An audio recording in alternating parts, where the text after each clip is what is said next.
Should be an interesting session today.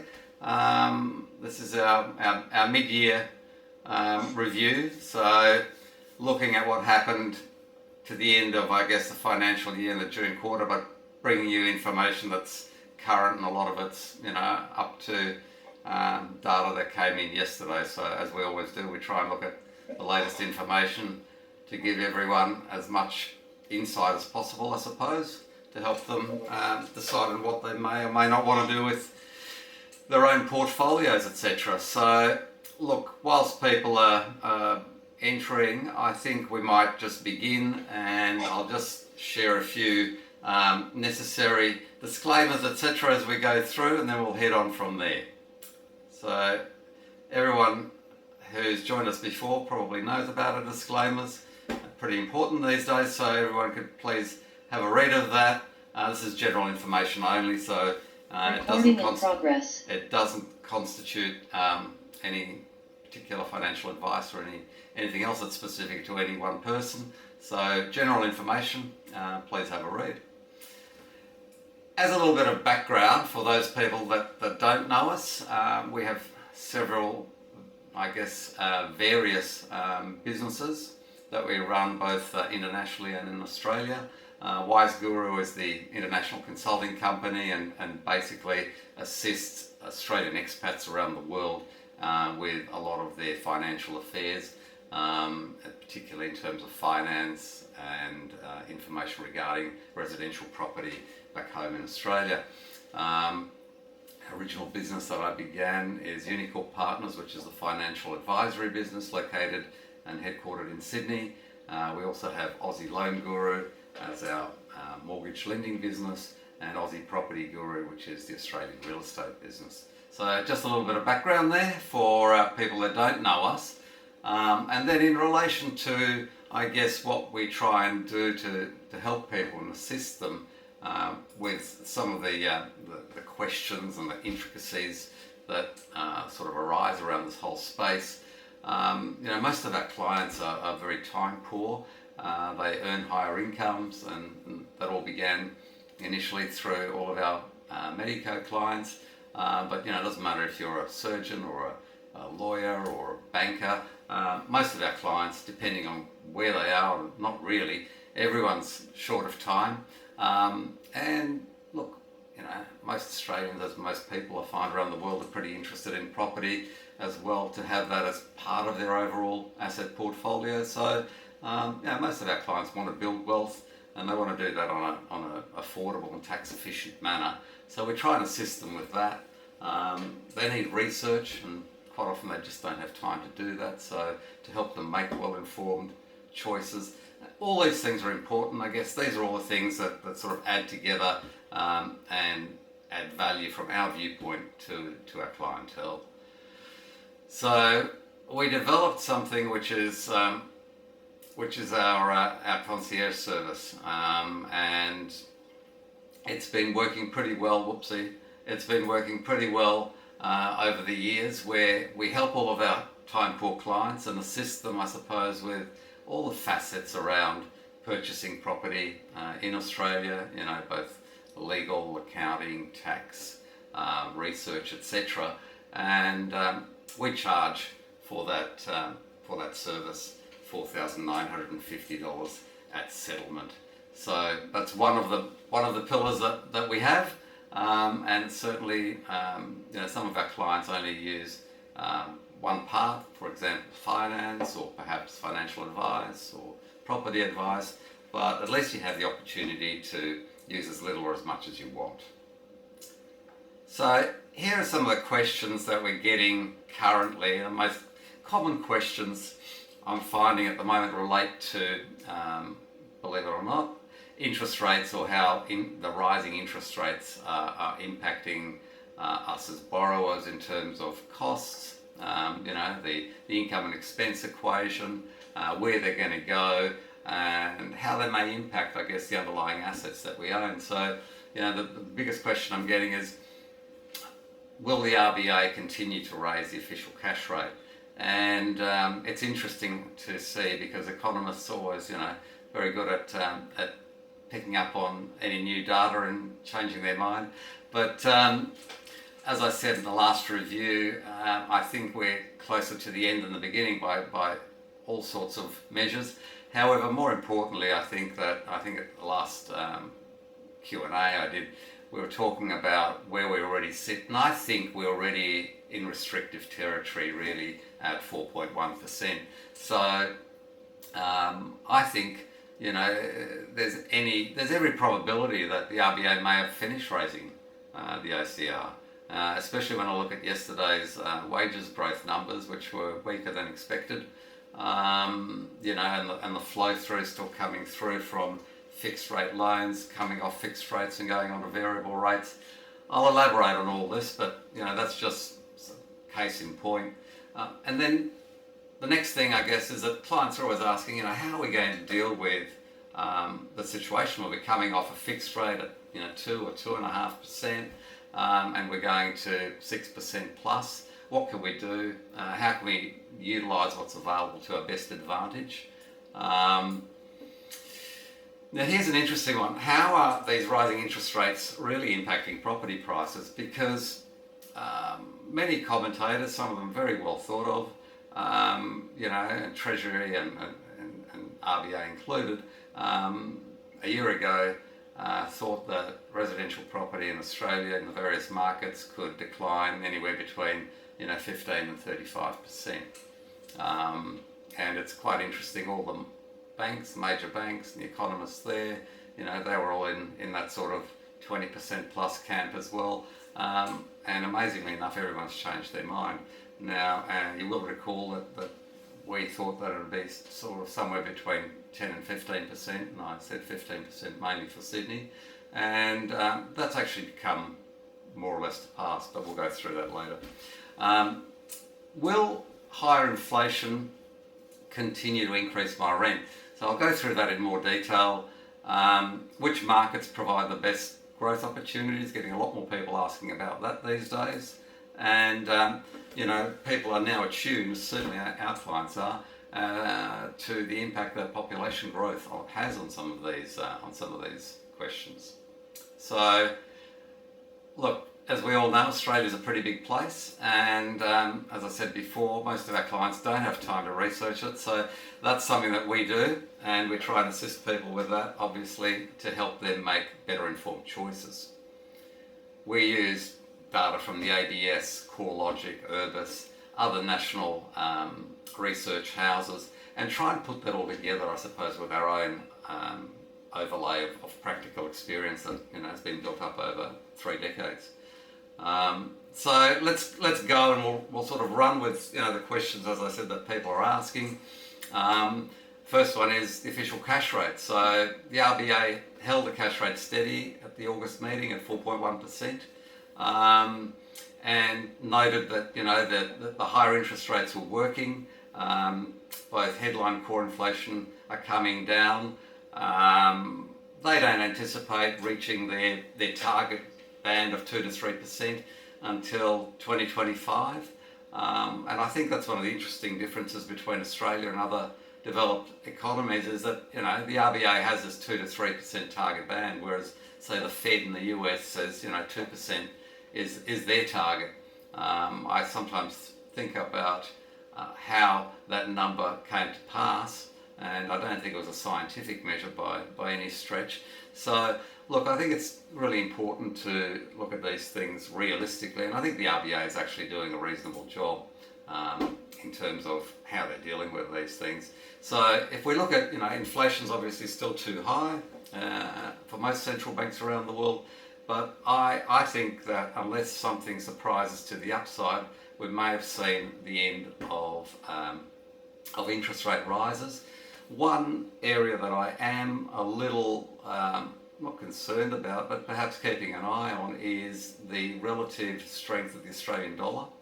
And as all of our expat clients certainly know, the Aussie dollar has weakened off substantially, and is giving them obviously a bit of a free kick in terms of investing in Australian assets. But the downside of it is that if this continues or becomes further weakened, then Australia may end up importing some inflation due to import costs. So it's just something we need to keep an eye on. The other major factor is commodity prices.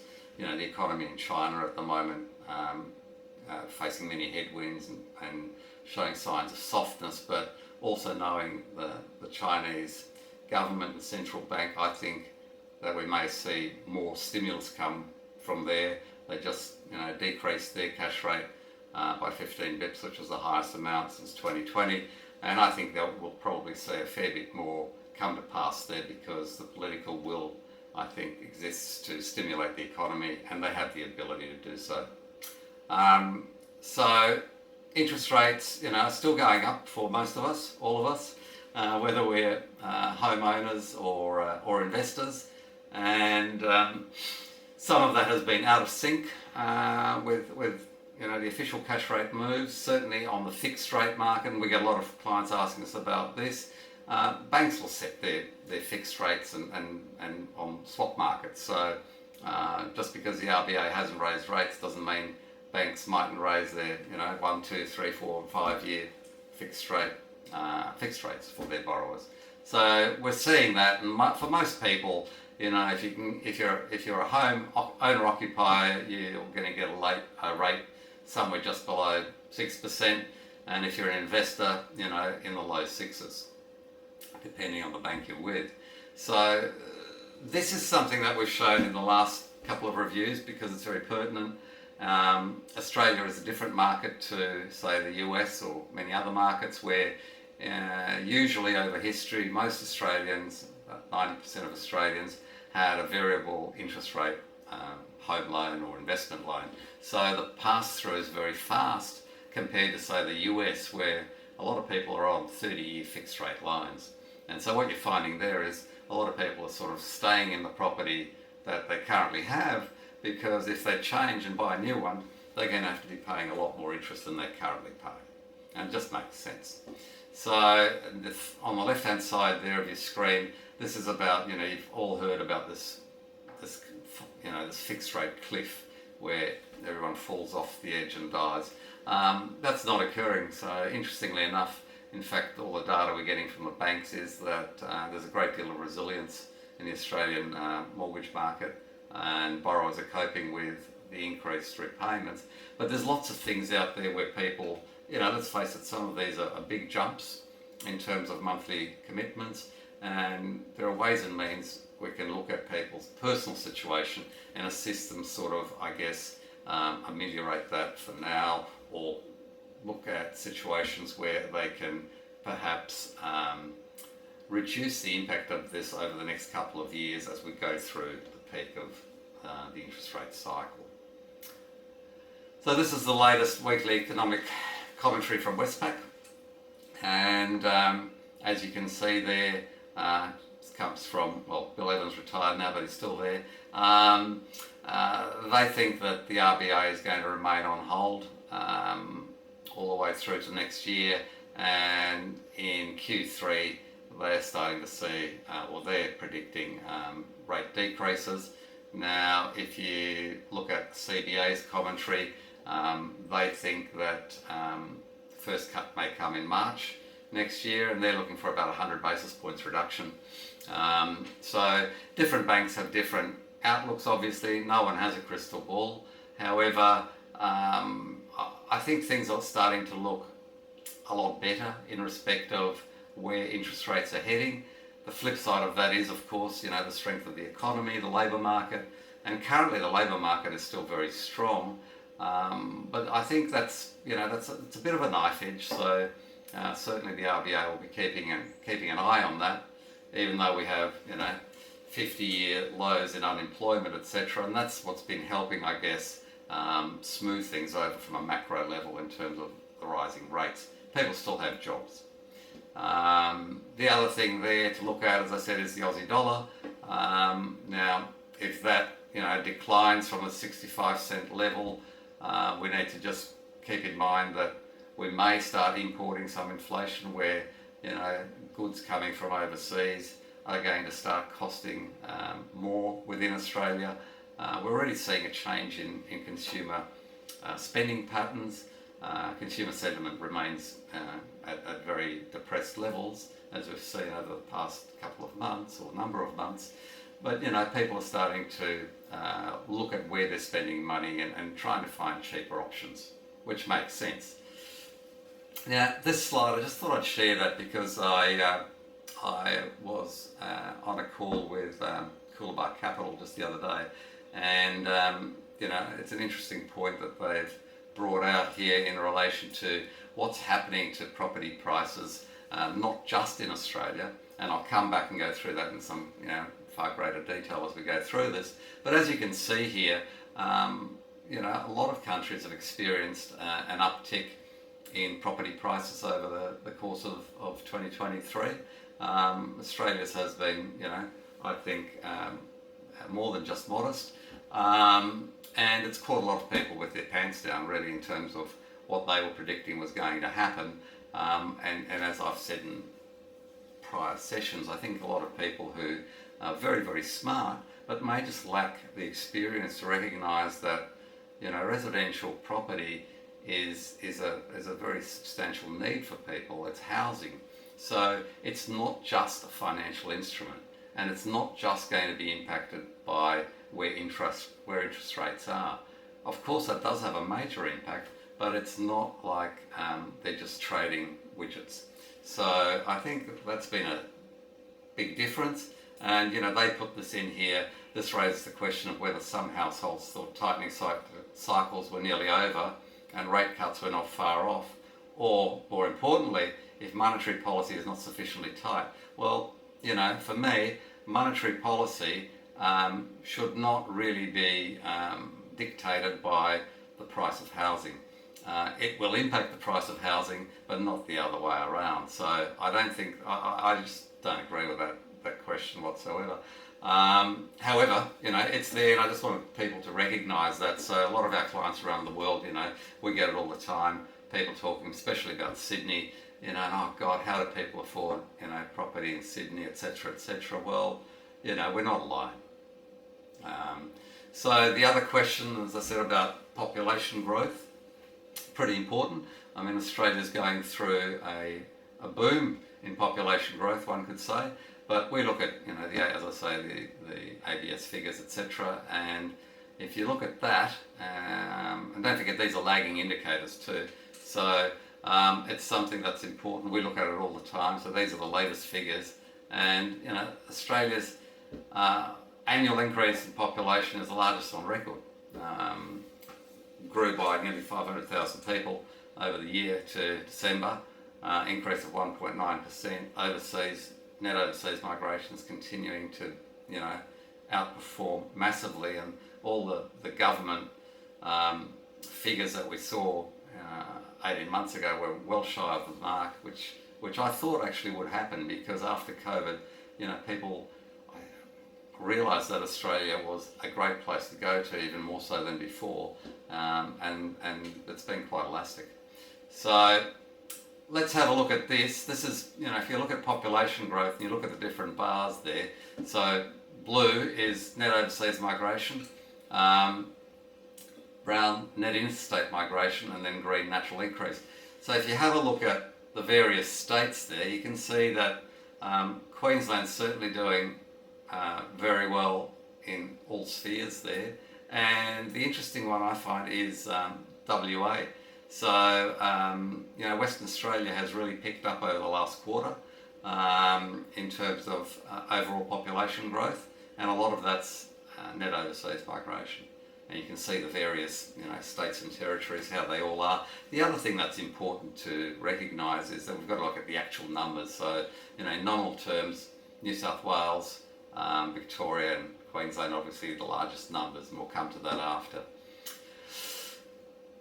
So another metric that we look at is new lending for property purchases, and that fell 1% in June. So nothing massive, but it was off the back of a strong increase, nearly 5.5% in May, the month before, and led by a decline in the owner-occupier but non-first home buyer segment, which was down nearly 2%.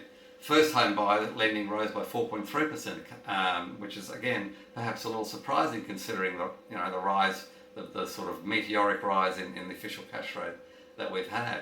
So these numbers are actually, they show that the market's reasonably well matched. These are the figures to the end of March quarter, the latest ones we have, but you can see by that what banks call riskier types of lending, so higher debt to income levels or higher LVRs, etc., interest only loans, they're all declining. And if you look at those numbers, if you look at the charts, they're actually far lower than I've seen over a number of years. So that again leads me to think that the Aussie mortgage market's in reasonably good shape, and we're seeing that on many levels. There's no massive increase in arrears. We don't see a great amount of distress. So they're all things that all go well. And then we look at property. Look at property both as an asset class, and we're going to focus on residential because other forms of property, so commercial, we've got office, industrial, retail, etc., are faring quite differently. But looking at this, and you can see this, residential real estate does underpin Australia's wealth, and that's it's at 9.9 trillion. So up to where we were back, during the days over the last couple of years, where we were looking at record levels in many state markets, and that's really important. One thing that I speak about quite often to our clients is that if you look at the outstanding mortgage debt, it's only $2.2 trillion. So if you look at those macro numbers, there's not a massive amount of leverage in there, but then you've got to break that up because only about a third of Australian property owners actually have a mortgage. So let's have a look at this, which is something that's always close to people's hearts, and look at where national home values are heading. So they're down 3.4% over the last year on aggregate basis. But we need to look at all the various markets to make more sense of that, and we'll do that. But if you have a look here, on a national level, housing values rose 2.9% over the last quarter. As I said, down 3.4% for the last 12 months. And then if you have a look at the various capital city markets, the highest price, which was Sydney, led the way down, and is also leading the way up. So if you look at the 3 monthly change, Sydney and Brisbane are actually sort of leading the charge there. If you have a look at, let me just go down here, if you have a look at those increases, Sydney's up 4.5% and Brisbane's up 4.2% in the last quarter. As we can see, there's a massive amount of variance. Hobart's hardly moved, and Melbourne's sort of a little bit sluggish, I guess you could say. But if you have a look at the quarter to July, and the major capital city markets there, they're showing a lot of strength, as we can see, pretty well all the way across the board. Greatest strength, as we can see there, has been in Sydney, Brisbane, especially. And if you look at the upper quartile of those markets, so the dark blue bands, but pretty robust all round. It's just Hobart is languishing. Darwin's interesting because you've got the lower and middle quartiles basically flatlining, and the upper quartile up reasonably strongly. And the ACT is very subdued also. So some of these markets, of course, had really high rates of increase, but they've shown great volatility because they've come off as well. If we look at a very important thing, and I keep stressing this to people, I have done for many years, but supply and demand, because as I say, housing is a basic need, a basic necessity that people have, shelter.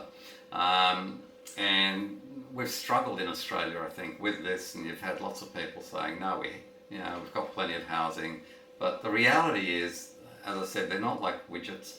So people tend to want to live in certain areas. They become more sought after. And in those areas, there's very little supply because there's no no land available. And now when we come and look at the cost of construction and the availability of labour to meet that, there's some really, really severe headwinds, I suppose, for the construction industry in Australia. So if we look at ABS dwelling approvals, they dropped nearly 8% in June. A minor fall, less than 1% in detached homes, but a 16.2% fall in unit approvals. And for the last year, approvals have averaged about 14,500 a month. It's well below decade average of nearly 17,500. And we have got a real supply shortage in Australia, and I see that getting worse. So, as you can see, especially unit approvals, they bounce up and down, but they're well below the long-term averages, and that's causing issues all around. We see that, from our clients, especially our younger clients who are trying to get into the market and find a place to live in.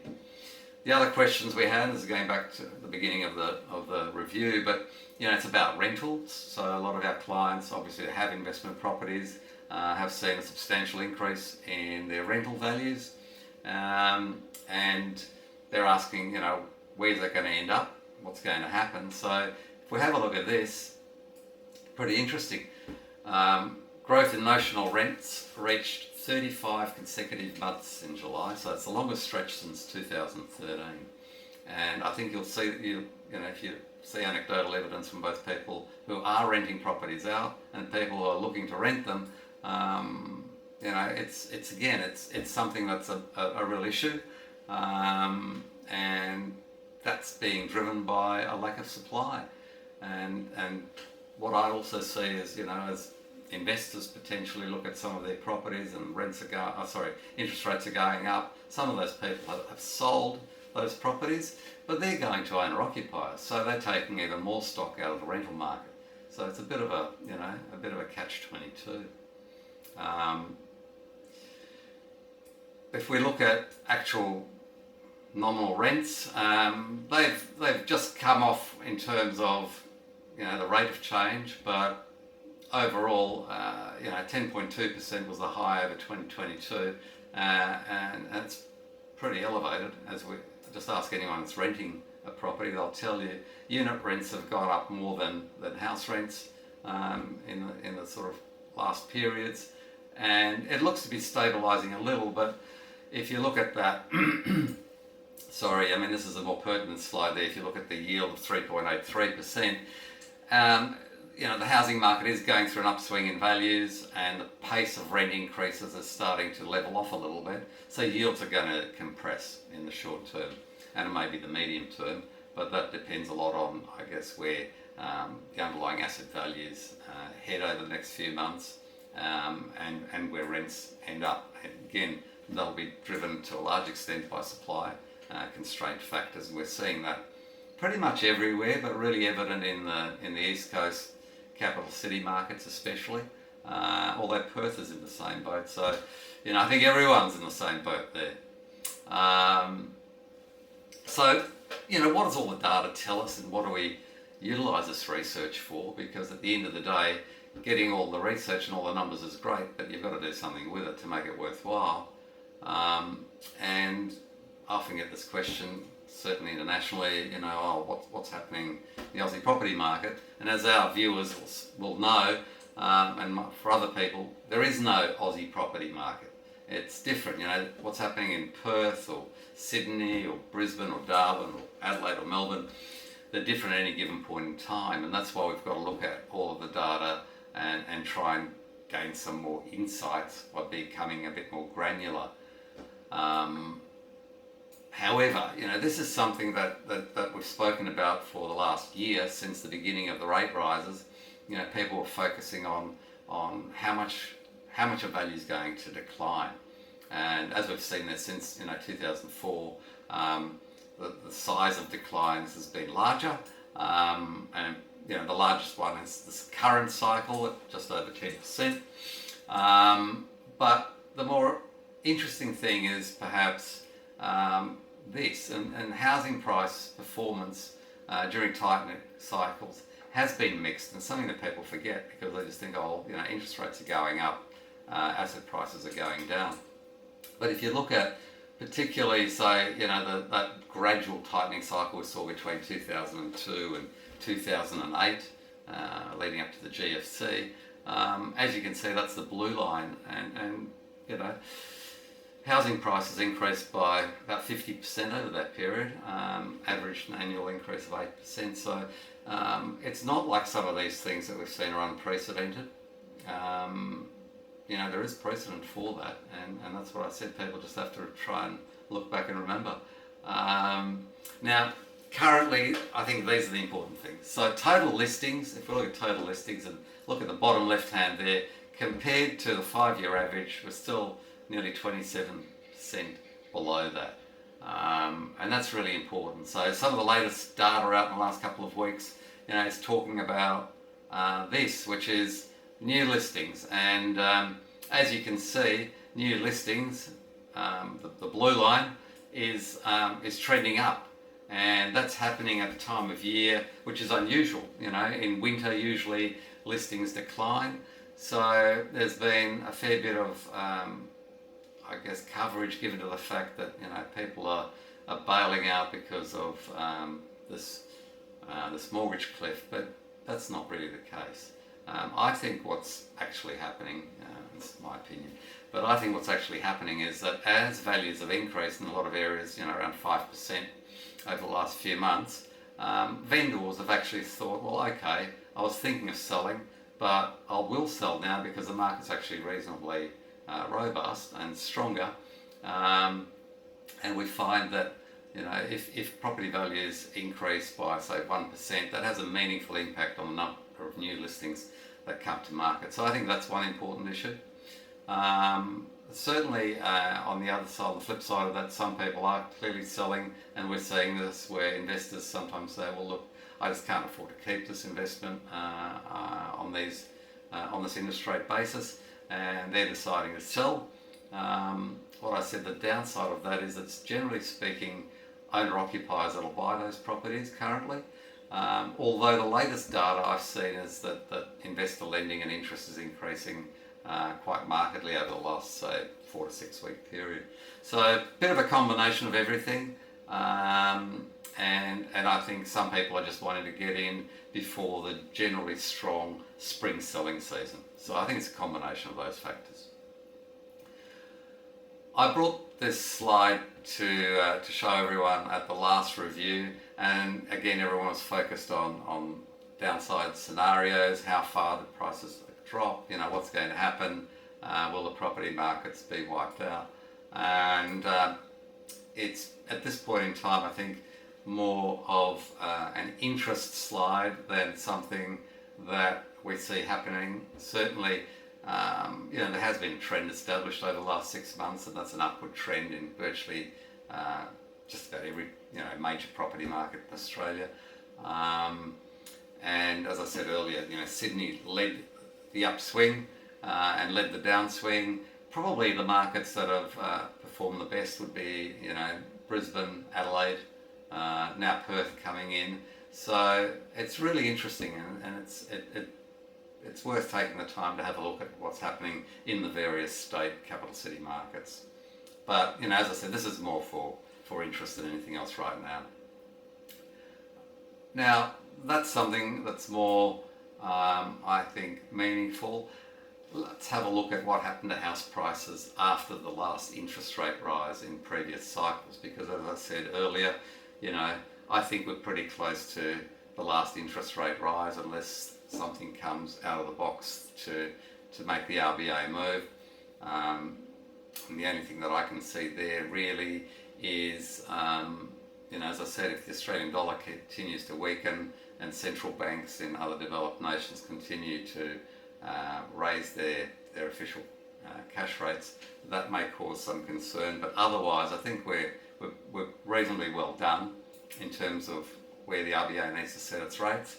And as with anything, what happened 1 year after the last rate hike, or even 2 years, is of less significance than what happened later on. So, but if you have a look at 1, 2, and 5 year price changes, as we can see, it's it's somewhat mixed, certainly in the first year. Not so much in year 2, but as you look at it, year 5, I mean, they're fairly substantial gains. So no one has a crystal ball to time this, but I think it's important to recognise that, I think from an investor sentiment, from a human nature, behaviour viewpoint, once interest rates stop rising, people start feeling a lot more comfortable with the overall situation, and quite often say, well, look, this is probably a time when we can decide to move into a new home or perhaps buy a new investment, because we know reasonably well what we're going to be up for.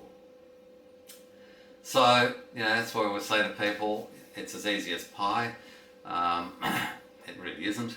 But, if you look at some of these macro factors, if you have strong population growth, existing infrastructure and infrastructure growth and employment growth in an area that you're going to buy in terms of this more, I guess, from an investment viewpoint, then you're going to end up with a pretty good outcome. And if we have a look at now the various capital city markets, if I look at Sydney and New South Wales, I mean, New South Wales always had the strongest, most diversified economy in Australia. It still presents probably the greatest downside risks in terms of, simply due to affordability, and we'll come back to some bank lending criteria also. But it also, I think, represents a pretty good sort of stable market that's continually grinding higher. There's an ongoing demand for quality, and that's not just for Sydney. I think that's for a lot of the more mature, developed, larger property markets within the country. It's had the strongest quarterly house price rebound, as you'll see, and as I say, the supply-demand equation continues to be challenged by strong net overseas migration, and that does focus obviously on the capital city market. So if you look at Sydney, up 4.5% in the last quarter, so that's pretty strong. 0.9% in July. I mean, I think the highest was 1.8% in May. So that's coming off, thankfully, because we don't want to see a runaway situation with price gains. Sydney market's overall down 7.2% from its peak in January last year, but showing a pretty strong rebound there. If you look at Melbourne, it's been a little bit more sanguine. Population's starting to grow again there, which is great. We had that outflow during COVID and lockdowns. It's the second cheapest capital city to rent in, believe it or not. It's had some better quarterly price growth, but I think the important thing there again is, this net overseas migration, return of a large number of overseas students, because they've always done that very well. But if you have a look at it in July, not much change there, and over the quarter, 2% increase. Over the last year, that values are down 4%. Similarly, the same as Sydney, it's down 7.2% from its record high. Now, if you have a look at Perth, and I think this is the interesting one, as we've said, commodities employment strength has always been important there, because for the last 4 or 5 years, that's been a real positive. That lack of diversification, because underpinned by the mining industries. But now it's showing high population growth, and a lot of that is actually net overseas migration, and it's had a robust quarterly price rise, which is also good to see for all our friends in WA and Perth. Last quarter up 3.2%, 1% in July, 3.4% over the last year, and prices now at a record high. If you recall, I mean, last time Perth had sort of record highs back in 2014. So really good to see that. And one of the other things that we always get asked by people, by clients and other viewers around the country and around the world, should I buy an old property or should I buy a new one? And I mean, there's no correct answer to that. Both can present good opportunities or otherwise. But more importantly, I suppose, what you've got to think about is why you're buying it. So look at some of the underlying reasons and see if they assist you with your own, with your own situation. So if you have a look at buying an old one, we find that if you could add some value to that through renovation or redevelopment, that's something that could be a really good outcome. but you obviously need to have the time to do that, and also I think you need expertise, because a lot of people are trying to do that at the same time, and many of those may have been in construction or other forms of real estate or building, and they'd probably be better skilled at it than someone who's a dentist or a surgeon or a banker. So people get carried away with things, but you've got to look at it on a pragmatic basis, and you've got to have the skills and time to implement and add that value. So if you're going to buy a new property, and I think this sort of helps if you've been renting somewhere, so if you've been an expat, new properties tend to get better tenants. They're easier to rent and manage, and tenants generally like to stay there longer term because of the quality of the place they're living in. So that's easier. We find most of our clients do that because they are very time poor. As I said, they earn high incomes, they're time poor, so they don't want to be dealing with property managers or tenants with repairs, maintenance and other issues, if possible.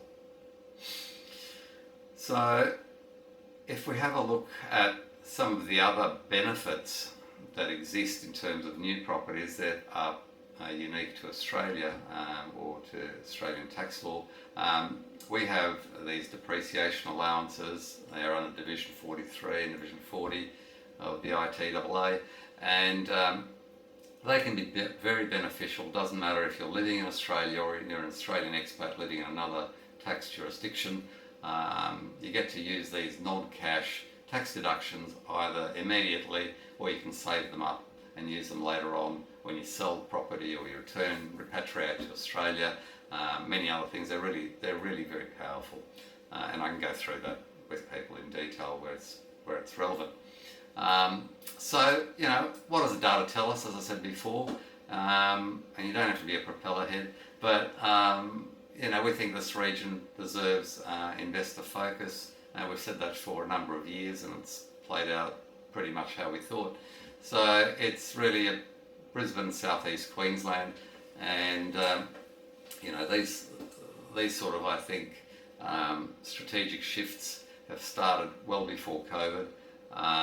The important things are that now there's an even more substantial valuation gap, certainly say between Sydney and Brisbane than ever before, but also Brisbane and Melbourne, etc. So that's really important. We still see clients moving to southeast Queensland from Sydney and Melbourne, driven by price, and hence Queensland's seen the strongest interstate migration in over 15 years, and has done each quarter since I've been watching this particular interest over the last year and a half.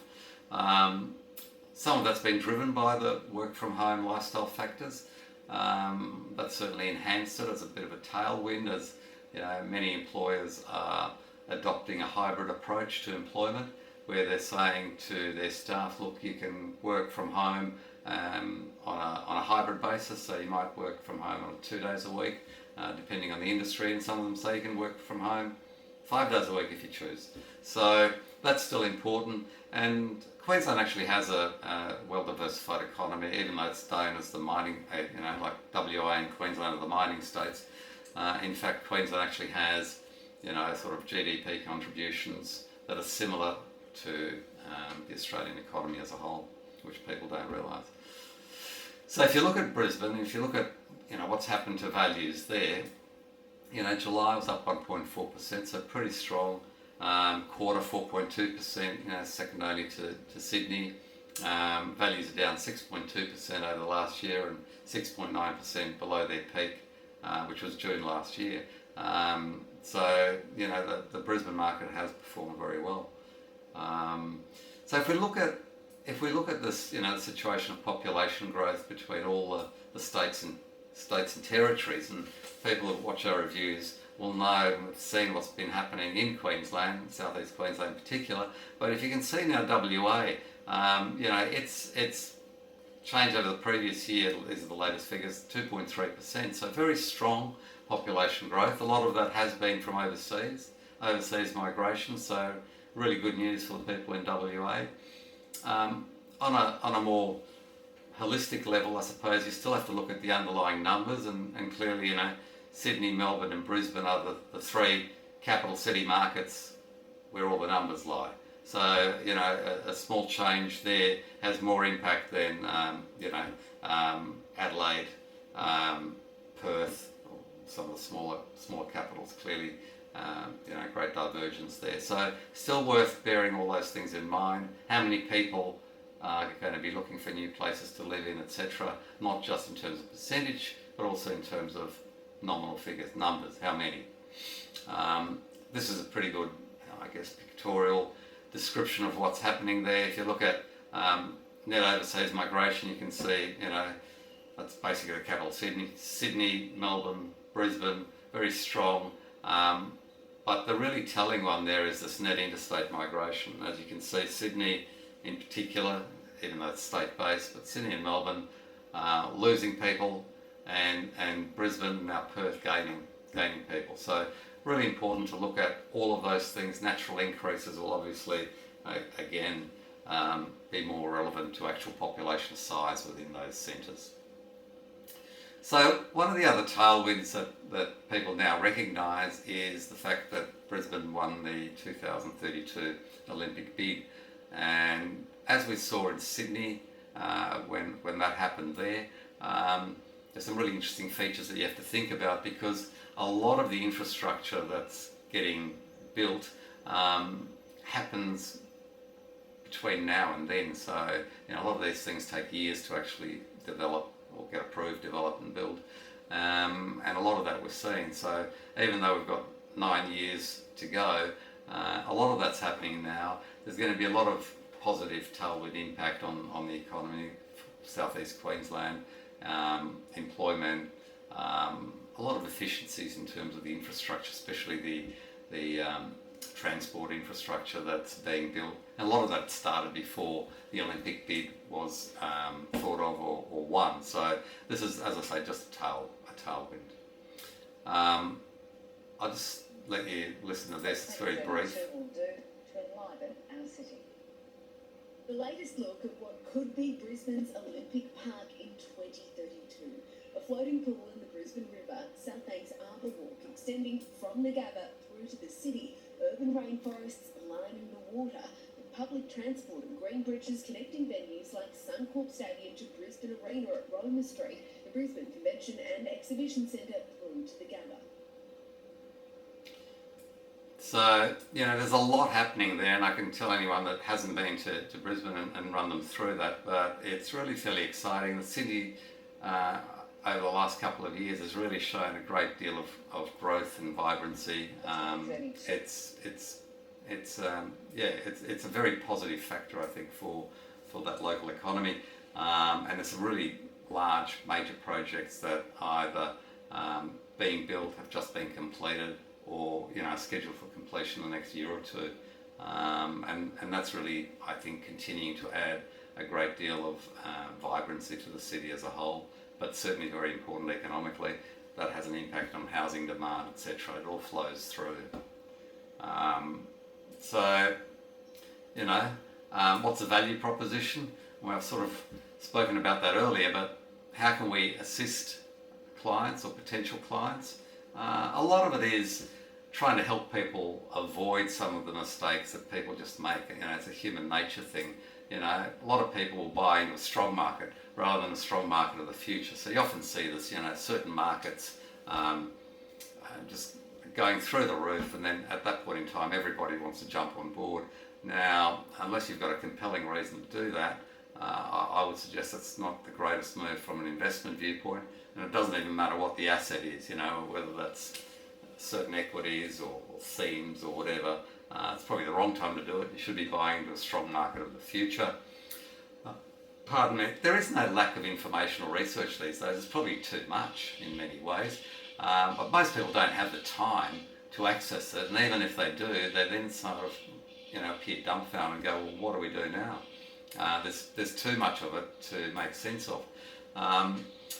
You shouldn't ignore your point of difference. People tend to. They sort of think, okay, at some point in time, I'm just going to do this.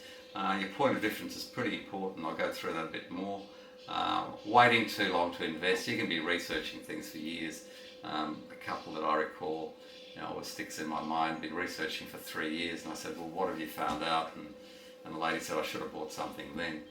And any investment certainly won't do. So you've got to look, I think, for quality assets in sought after areas, and look at all of the other metrics behind that to make sure that you're actually going to invest in something that should be a reasonable asset.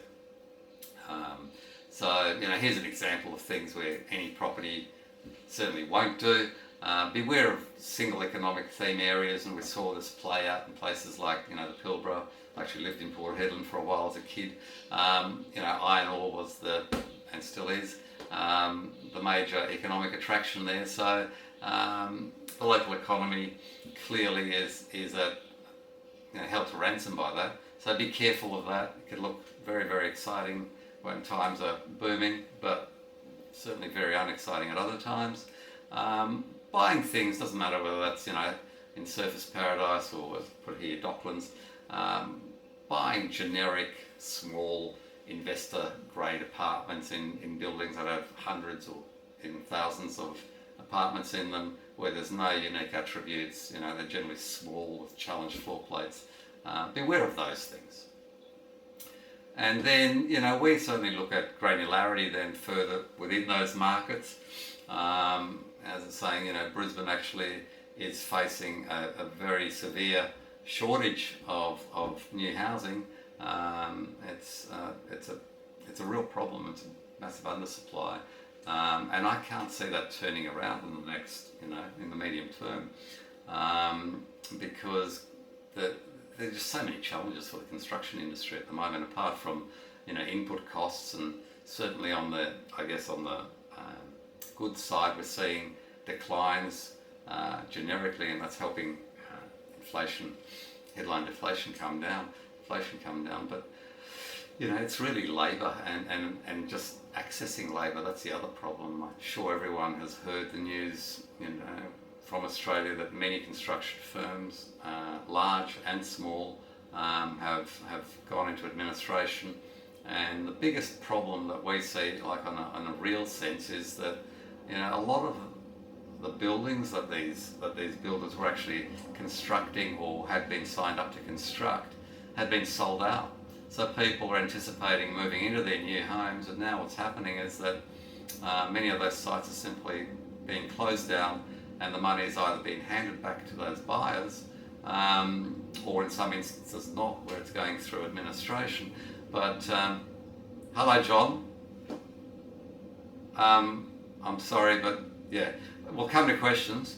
So look, a lot of those things are still occurring, and that's not going to get better right now. The other thing that we looked at is, what people want. So this is an ANZ survey of home buyer preferences done last year, but it's continued on. So what we've seen from that is that people prefer larger spaces.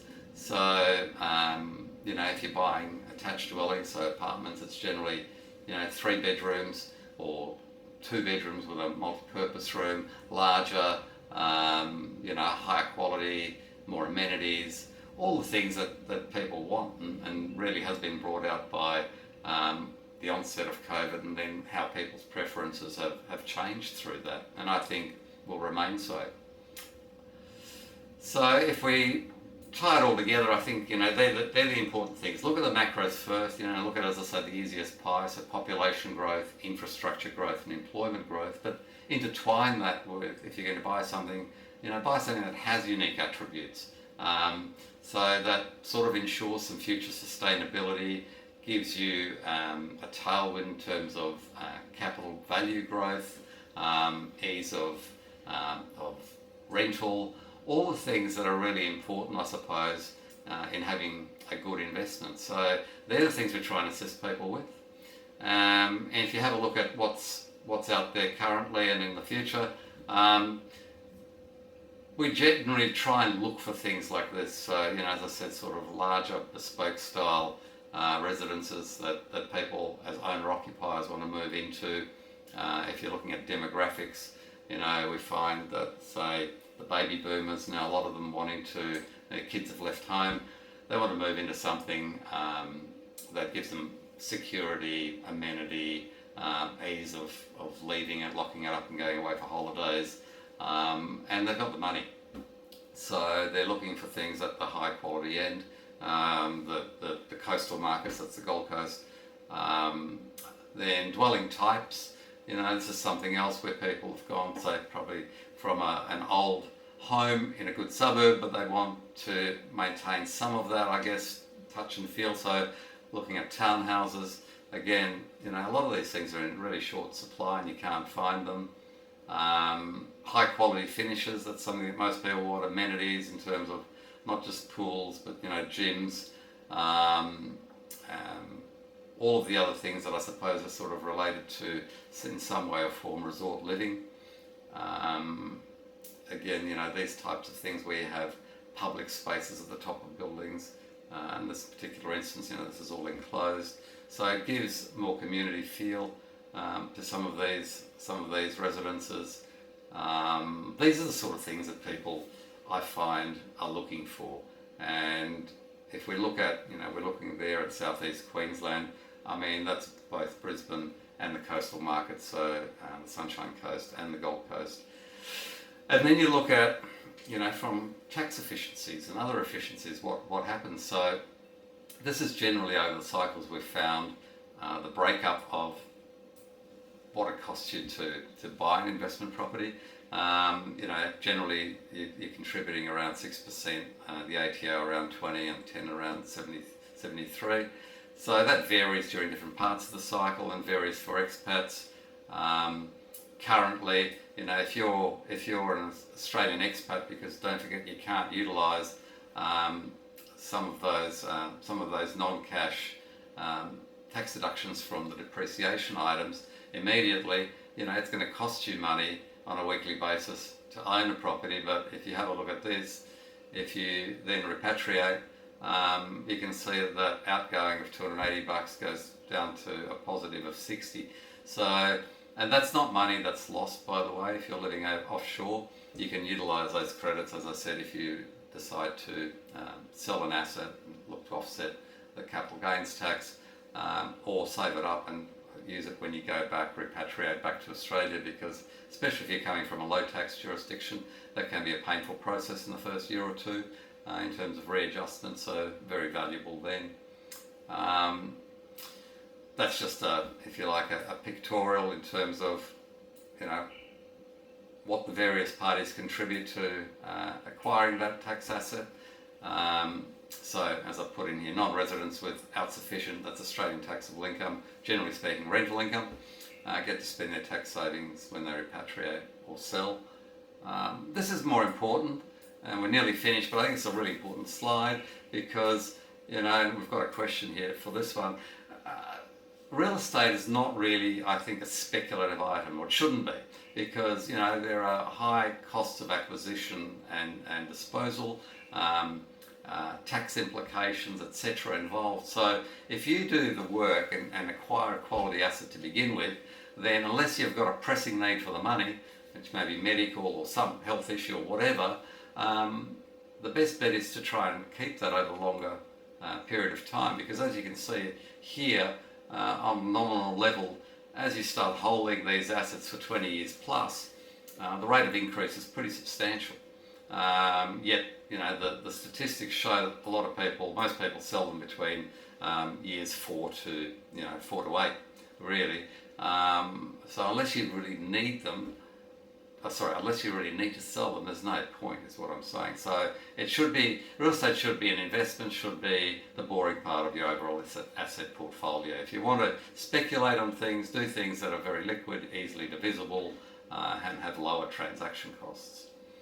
So, what's the difference that we make to people? I think, if you have a look at this, I've been doing this for over 3 decades. We have some special things that I think assist our clients both domestically and Australia and internationally. One of them is a higher lending capacity. So if you're not a doctor or medico lawyer, we can still lend our clients up to 85% of the value of the asset they're acquiring, so 85% LVR with no mortgage insurance. And on a $1.5 million property, that can make a difference of about 18 grand up front. So certainly a pretty good value add to people. We look to get access to exclusive high quality properties in those sought after regions I spoke about. You try and increase and maximise tax efficiency, and in many instances, you get to a situation where you legally don't need to pay any tax on that income that you're receiving due to non-cash tax deductions. And I think the proof's in the pudding. So, most of our clients, we've had many clients that we've had for over 25 years, and that speaks for itself. So if you look at what's next, well, as I said, this is all general information, and when people ask us questions, I always say, look, let's organise a Zoom meeting or some other consultation so we can actually look at what your personal situation looks like, and then we can assist you, or perhaps not assist you, but at least tell you if we can assist you and in which way, and take it from there. We'll provide, obviously ongoing support, etc., as most of our clients know. And we'll also, if you don't mind, we'll go into a Q&A, but if you could take the time to complete our very short survey to give us your feedback, I'd really appreciate that. Whether you'd like to see a change in various parts of the format, etc., would really love to get your feedback. If anyone's got any questions now, then let me just get into this. Let me just go here. Then please, let me know now. I've got a couple that have been sent in. But Matt, how are you going there? Do you have any questions? No, you're all good. Okay. So Robert Sim, are you there? Yeah, I'm here. Yeah, hi. So you had a question there, but maybe you can just elaborate on that, because you've got what's the mortgage funding availability for Australians in Singapore at present? I know there's been a tightening, but how severe has it been with the higher rates? And it's a great question. We get that from people all the time, but it's not just a question of living in Singapore, or doesn't matter if it's Sydney, Singapore or Hong Kong, or anywhere. The increase in the OCR and the relevant increase in bank rates has led to a decline in the amount that you can service. So the banks use various metrics to determine your serviceability. But look, in reality, that's perhaps that plays a lot less of an impact depending on your expenses. So, if you've got 4 children going to private schools or no children going to private schools, a pretty important one. The amount of rent that you're paying, clearly. They're the two biggest, I suppose, impact items that we see that impact how much you can borrow. Yeah, I think that the question was more from, previously when the Aussie banks had branches up here, it was a lot easier to get financing. They didn't have as many discounts on foreign earned income. Obviously, after ANZ had their issues the other year, a lot of that's tightened up, and some of a lot of the Aussie colleagues that expat network that I've got up here, they've all found that the borrowing capacity pre-approvals seem to have been impacted more for them here than what they've seen in Australia. Obviously, rates is obviously going to have a big impact on it, but that they're discounting overseas earnings by a percentage, and I was just wondering if you were seeing the same, and if there are non-bank lenders here that are more understanding of expat cash flows rather than just discounting foreign earnings because it's foreign and there's a FX exposure, etc. Yeah, well, look, the FX exposure has played into your hands here, because certainly with our clients, and we do this on a daily basis, provide loans for Australian expats, so with foreign earnings, because you've had a real tailwind. That's really helped a lot of our clients maintain, higher serviceability levels than they would have otherwise. But there are lenders that don't discount overseas income due to tax and FX. So what I'd suggest is maybe just email us and we can set up a meeting, do a Zoom, so I can find out what your situation is. But it sounds like we should be able to help you pretty easily. We do that all the time. And then you can tell your other your other friends on your network. But yeah, look, that shouldn't be an issue unless there's something untoward that, is a particular, I don't know, headwind for you. Are you employed by an organisation or are you self-employed? Yeah, no, I work for a European bank up here. Aussie banks have previously said that they would have a discount on foreign earnings, and I was like, yeah, okay, that to me didn't really sound consistent with what I've heard from RMs within the banking network. But that's right. Some banks do and some banks don't. So that's what I'm saying. Just come back to me and I think we'll be able to help. I'll reach out to you then. Sounds good. Yeah, I don't see that as being an issue. Thanks. Anyone else there? Ricky or Mark, any questions there? I've got one here from Mark from the US. He says the US citizen, or living in the US as a permanent resident, I should say, for the last 25 years and planning to buy investment property in New South Wales in the next 6 months. Mark, are you on the call? Look, we're starting to see a fair bit of that. Viewers in the US repatriating to Australia. I mean, they're in a pretty good spot at the moment, I've got to say, because just of the FX situation. So, the Aussie dollar's at under 65 cents against the US today as we speak, or just around 65 cent level. That gives people a large benefit, both in terms of capital transfer for a deposit of a property they're buying, and if they're still continuing to earn in US dollars, then certainly it makes the whole serviceability equation more beneficial also. So, they're in pretty good shape, and I think the Sydney market, as I said before, in terms of supply and demand-supply constraints, will continue to move higher. Hopefully not as rapidly as it did earlier this year, but I think depending on where you want to buy something, if you want to buy a quality asset in that market, sought after location, I think it will continue to edge higher. Again, Mark, happy for you to just organise a Zoom and I can go through your particular situation and see how we can help you. Mark Gillen, are you wanting any questions at all?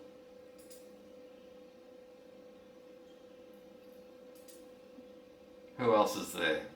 Anyone else have some? Anthony?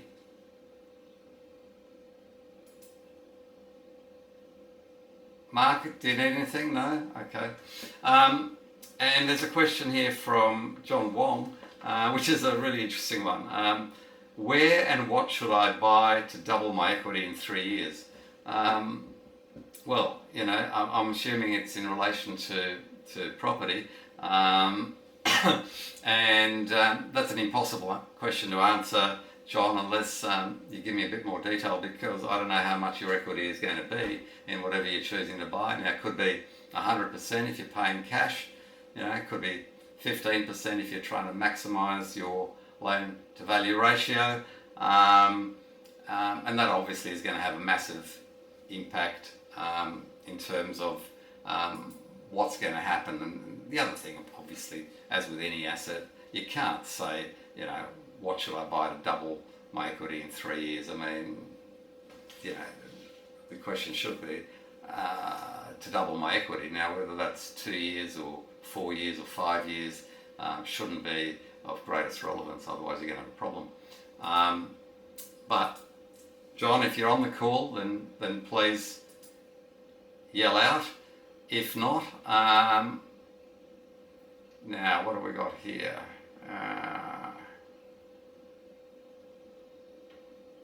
Ricky Chu. Okay, that's a direct message. Matt Maddox, did you have anything there for me? Yeah, just further thought, it's probably worth sharing. It's not just about the lending suggestions that you guys have given us, it's also the broader suite of products and, whether that's conveyancing, tax, super, all those sort of things that the rest of the listeners should be aware of. It's been very beneficial to our family over the years. Oh, look, thanks very much for sharing that, Matt. And it's always nice to hear it from someone else. And as you know, it's pretty hard to go through everything on these things, but that's what I believe is the important issue of having, that actual relationship. So those client relationships which build up over the years, where you form a far better understanding of people's needs and desires, capacities, and vice versa. Where I'm sure you can always reach me somewhere on WhatsApp or whatever and ask a question. Yeah, that's right. I appreciate it. Yeah, I try and help people as much as we can. So look, I really appreciate that and sharing that with our viewers. Yeah. Well, if no one else has got anything else, then let's move onwards and upwards. I look forward to seeing you at the next review. As most people probably know, we do a weekly Q&A, so if people have questions, send it in, and we'll try and cover the most relevant ones off as we go along. And please, complete that feedback form and send that back to us. I hope you have a very healthy and happy time, and successful investing. All the very best. Thanks for the info. Cheers. See you, all the very best. Cheers now.